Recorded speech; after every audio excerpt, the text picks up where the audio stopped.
Úplně poslední GTIčko a úplně první GTIčko.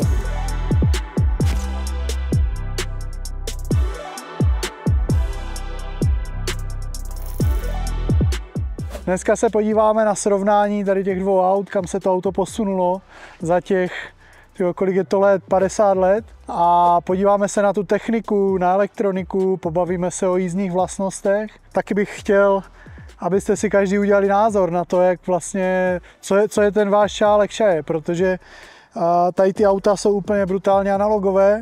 To auto váží 800 kg, nemá žádnou elektroniku a je prostě úplně syrové. Kdežto tady ten Golf už je plný techniky, je těžký, je to prostě auto, které jde s tou dobou a je nabité těma všema technologiemi, které ani nevím, co tam všechno vlastně je, ale to se brzo dozvíme, protože věřím, že i pro vás to bude spousta nových informací. Chtěli jsme vám přinést takovéto srovnání té nové doby a té staré doby, té původní doby a těch technologií. No a taky jsme chtěli si vyzkoušet, jestli opravdu to, co tvrdíme na těch videích, že to dobré už vzniklo, tak jestli to je opravdu pravda. Takže jsme moc rádi za zapůjčení Volkswagenu Slovakia vlastně tady toho GTIčka. Tomáš tady s ním přijel, uvidíte ho v dnešním videu, je to náš speciální host. A pojďme se na to vrhnout, nebudeme zdržovat. Ahoj Tome. Čauko. Čau, vítej u nás tady ve Zlíně. Co jsi nám to dovezl hezkého? Dovezl som vám najnovší facelift GTIčka 8 a je to vlastne ten úplne posledný model, čo sa vyrába. Není to Club Sport, je to obyčajná 265 koňová. Obyčajná? Obyčajná 265, akože oproti predchodcu 8 je tam nárast 15 koní. Akože... To je dramatické. No, už to niekam posúvajú pomaličky. Uvidíme, že kam sa to dostane, možno to bude posledný Golf. To znamená ale 8,5 říkal, ne 8. 8,5. To znamená facelift 8. Áno. Pro nás neznalé. Áno. OK.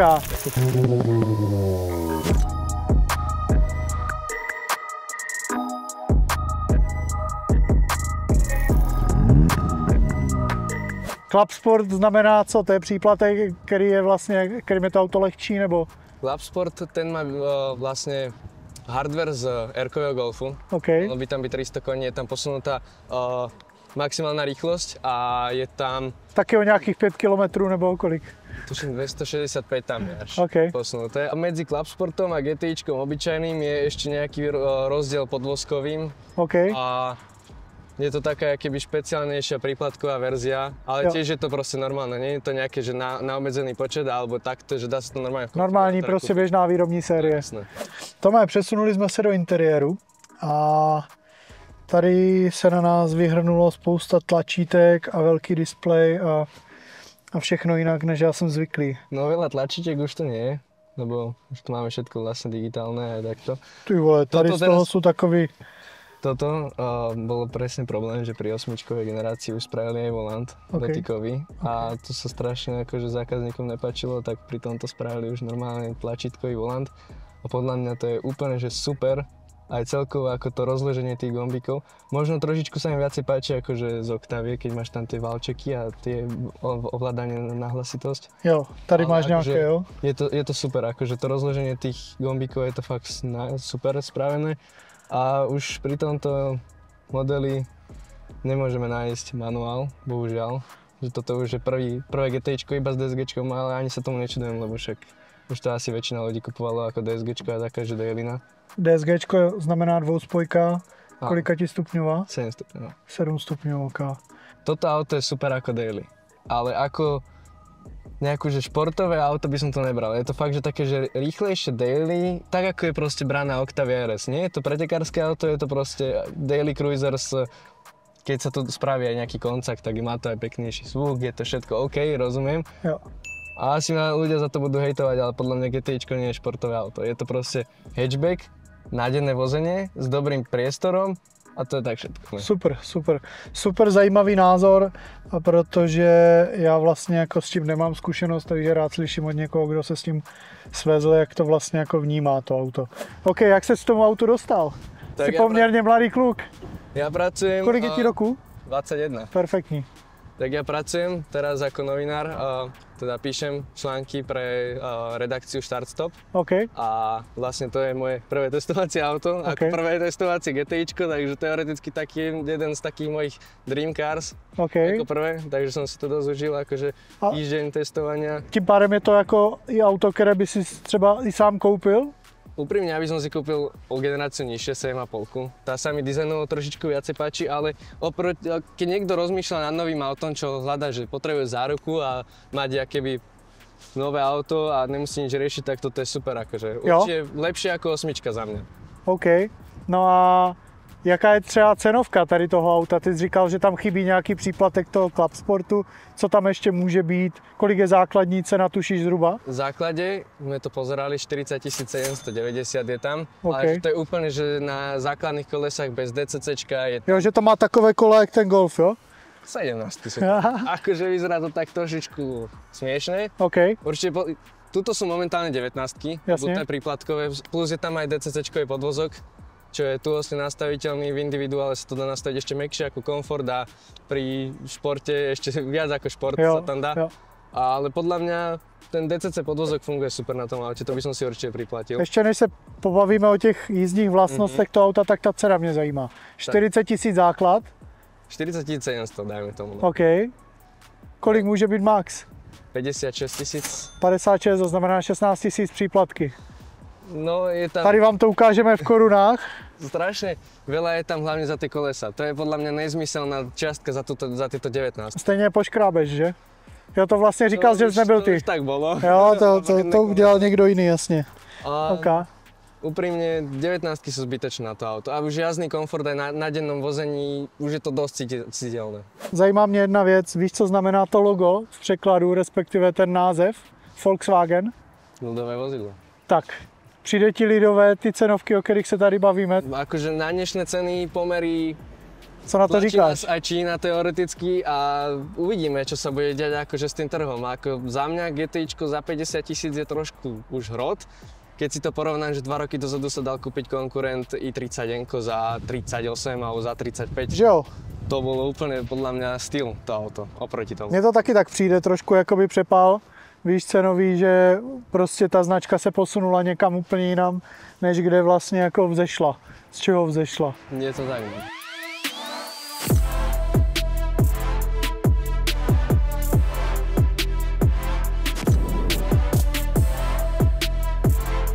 Parádne. Jaký je první dojem? Seděl jsi tam někdy? Nikdy som nesedel v jednotke, ale musím uznať, že je z toho tá charizma taký úplne...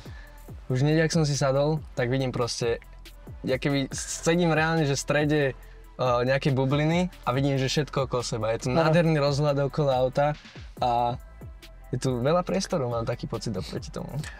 Je to jako mega rozdíl, když si vezmeš vlastně, jak máš tlusté ty dveře třeba v jednom a v druhém autě, tak na tom nejlíp jde vidět prostě ten rozdíl v té odhlučnosti, v tom, jak je to odlučněné to auto a v té bezpečnosti a v tom všem vlastně, protože tady si jak v plechovce od sardinek. Ano. Jo, v tom autě a nemáš tady prostě žádné bezpečnostní prvky, nemáš tady airbagy, prostě asistenční systémy a tak dál. Takže je to přesně tak, jak říkáš, že prostě sedneš do toho asi jenom ty auto. Máš tady světla, máš tady vlastně 4, rádio na kazety a teplotu, nevím čeho, možná vody. Nic víc, nic míň, 3 pedály, řadička, hotovo. Krásné hodinky. Jo, ty jsou boží, no. Viděl jsi ten klíček? Viděl som to, jak to kľúčik od dverí nejakých. Podívej se na tento. Tenhle. Ktorý? Tento? Tenhle. OK, ten vyzerá super. To je jak do nákupného vozíka. To je styl, kamo. Ale má to taký svoj štýl. Vyfrezované logo, to vypadá fakt super. To je u toho třeba Skylineu, tam jsou podobně stylové klíčky. Honda NSX má taky takové. To jsem viděl, no. Že to je prostě něco, co dneska, když přijedeš na schůzku, bouchneš to na stůl, tak si automaticky za frajera, aniž by viděli to auto. Podle mě.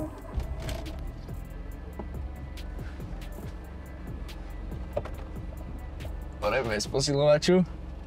Musíš se rozjet, víš? Tak to funguje nejlíp, tam pojedeme. Respekt jako výhled, že je nulový. Ty musíš být tak rychlý, abys ty zpěťáky nepotřeboval, víš? Dobre. OK. Pojedem rovně. A už keď sa rozbehneš, tak už to ide krásne. Akože aj s volantom taký nekučký. Volant je přesný, asi jak když točíš s Titanikem. Chceš otočit 5 minut před zatáčkou. Pra? Ano, třeba. Aby ses tam jako plus minus vlezl.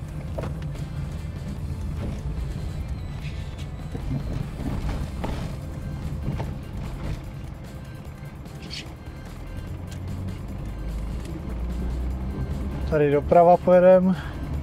Tuto? Ano. Dobre. Se musíš člověče soustředit, aby se zvlezl s tím autem do té zatáčky. Není to jednoduché nařízení, že? Je to také, že nikdy som v živote nešoferoval takto staré auto a musím dávať bacha na to, ako sa to šoferuje. Že to cítiť od cesty. Brzdový pedál sa tak dávkuje všetko extrémne. Žiadne posilovače. Žiadne posilovanie, žiadne čisto šoferské auto. S týmto rýchlo jazdiť, to musel fakt byť ten človek už nejak nám zjazdený. Frajer, presne tak. Takže s týmto obdivujem všetkých, čo majú takéto auta a jazdia pretekne aj do kopca alebo niečo. Tak co na to říkáš? Pozitivní, negativní? Nie je to tvrdé. Pre tvrdých mužov. Pro pořádných chlapů. Neboli padavky. Přesně tak, přesně tak. Pre posilné takto jedným prštikom šoferovať. To tak není, no. Tak Bylo není. to čarovná doba. Hele, pro mě třeba jako víkendové ježdění naprosto geniální, protože to auto má strašné charisma. Je to auto, se kterým nebudeš dělat časy, nebudeš s tím balit ženské, ale vždycky všude budeš za frajera. Takže takhle já to auto vnímám, je to na cruising prostě krajinou, kochání se, užívání si toho, co prostě tehdy nějaký inženýr dokázal vytvořit a obdivování. No, takže když se teda pobavíme ještě v krátkosti o těch jízdních vlastnostech, ty s tím autem už máš najeté nějaké kilometry, co na to říkáš? No, akože nájdenné vozenie, mne to úplne dostačuje. Akože aj výkonnostne všetko. Aby som to nechal tak, ako to je, vôbec by som to neopravoval. Podľa mňa každý opravený Golf, čo je tam Stage 2+, OK, rešpektujem to.